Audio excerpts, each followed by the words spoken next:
দিনের আলোয় গণতন্ত্রকে হত্যা করা হয়েছে এবং সেই হত্যার মূল কারিগর হচ্ছে ইলেকশন কমিশন অফ ইন্ডিয়া। আপনারা ভাববেন আমি কেন ইলেকশন কমিশন অফ ইন্ডিয়া বলছি, কেন বিজেপি বলছি না, কেন যার অধীনে দিল্লি পুলিশ বা সিআইএসএফ তাকে দোষ দিচ্ছি না। তার কারণ হচ্ছে যে গভর্নমেন্টটা রয়েছে সেই গভর্নমেন্টের দায় এখন নয়। পুরো মেশিনারি স্টেট গভর্নমেন্ট হোক বা সেন্ট্রাল গভর্নমেন্ট যে মুহূর্ত থেকে নির্বাচন ঘোষণা হয় চলে যায় ইলেকশন কমিশনের হাতে, এবং সেখানে শান্তিপূর্ণভাবে 10 জন যদি বসে প্রতিবাদ জানায়, তাদের হাতে কি ছিল? বোম, বন্দুক, লাঠি, কি ছিল? দোলা সেনের পায়ে অপারেশন হয়েছে 2 সপ্তাহ আগে, তাকে টানতে টানতে অমানবিকভাবে নিয়ে গেছে।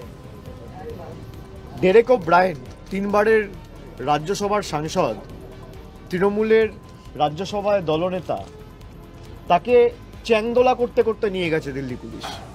কোথা থেকে? ইলেকশন কমিশনের অফিসের বাইরে থেকে। কেন?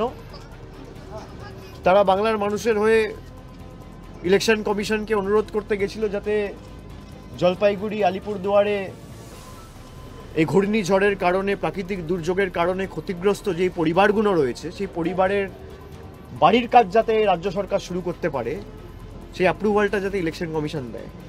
হ্যাঁ, নিশ্চিতভাবে আমরা বলতে গেছিলাম যে NIA director, CBI director, ED director, income tax director এরা চেঞ্জ হোক, কিন্তু তার সাথে আমাদের যে মেন দাবি ছিল, যেটা আমাদের রাজ্যের মুখ্যমন্ত্রী বারবার বিভিন্ন জনসভা থেকে বলেছে, যে যেদিনকে এই প্রাকৃতিক দুর্যোগ হয়েছে এবং ঝড় হয়েছে এবং তার কারণে প্রায় 1600 পরিবার এবং বাড়ি ক্ষতিগ্রস্ত হয়েছে, পরের দিন রাজ্য সরকারের তরফ থেকে ইলেকশন কমিশনকে লিখিতভাবে জানানো হয়েছে যে আমরা কেন্দ্র থেকে টাকা চাইছি না, রাজ্য সরকার এই ক্ষতিগ্রস্ত পরিবারগুলো মাথার ছাদের ব্যবস্থা করতে চায়, সময় অপচয় না করে আমাদের সেই অ্যাপ্রুভালটা দেওয়া হোক। ইলেকশন কমিশন বা এমসিসি না থাকলে আমাদের অ্যাপ্রুভালের দরকার হতো না।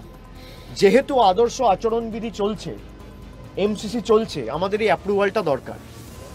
আজকে প্রায় 8 দিন হয়ে গেছে, এখনো অ্যাপ্রুভাল দেয়নি। তার কারণ যে ইলেকশন কমিশনারকে ভারত সরকার এবং দেশের প্রধানমন্ত্রী এবং তারই একজন সহকর্মী সেই রাজনৈতিক দলের বিজেপির নিয়োগ করেছে, তারা চায় না গরিব মানুষ বাড়ি পাক, তারা চায় না ঝড়ে ক্ষতিগ্রস্ত মানুষ বাড়ি পাক।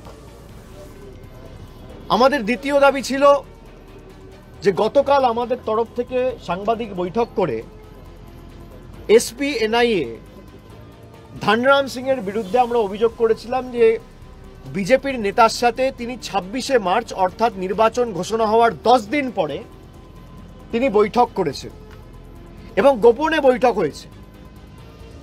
আমি ধরে নিতে পারি তর্কের খাতিরে যে কেউ police commissioner, NIA director, NIA SP বা এসপি পদমর্যাদার অফিসার বা সিবিআই পদমর্যাদার অফিসারে গিয়ে দেখা করবে।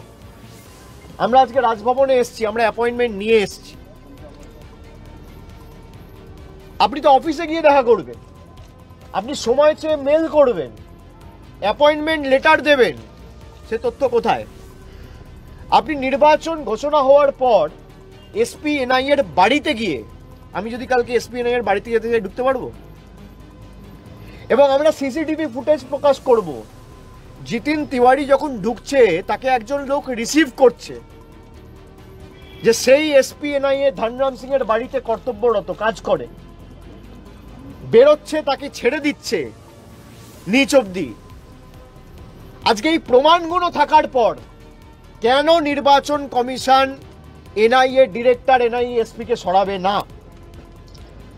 48 ঘন্টার ব্যবধানে যদি 2 বার বাংলায় ডিজি চেঞ্জ হতে পারে, খালি বিজেপির নেতারা অভিযোগ করছে বলে, বিজেপির প্রতিনিধিরা অভিযোগ করছে বলে, এমএলএরা বলছে বলে, বিজেপির রাজ্য সভাপতি বিরোধী দলনেতা বলছে বলে 4টে ডিএম চেঞ্জ হবে, 5টা এসপি চেঞ্জ হবে, সেখানে আমরা যখন প্রকাশ্যে তথ্য আনছি তখন SP NIA, SP director NIA কেন চেঞ্জ হবে না? 26 তারিখ বৈঠক হয়েছে, ধনরাম সিং এর সাথে জিতেন্দ্র তিওয়ারির 27 তারিখ থেকে এনআইএ নোটিশ দিতে শুরু করেছে। এটা কাকতালীয়? এটা কোইন্সিডেন্স? 27 তারিখ নোটিশ যাচ্ছে, 28 তারিখ নোটিশ যাচ্ছে, 29-এ যাচ্ছে, 30-এ যাচ্ছে, 1 তারিখে আসতে বলা হচ্ছে, 2 তারিখে আসতে বলা হচ্ছে। এটা তো কাকতালীয় নয়? নোটিশটা কেন 25-এ গেল না? নোটিশটা কেন 24-এ গেল না? নোটিশটা কেন 22-এ গেল না?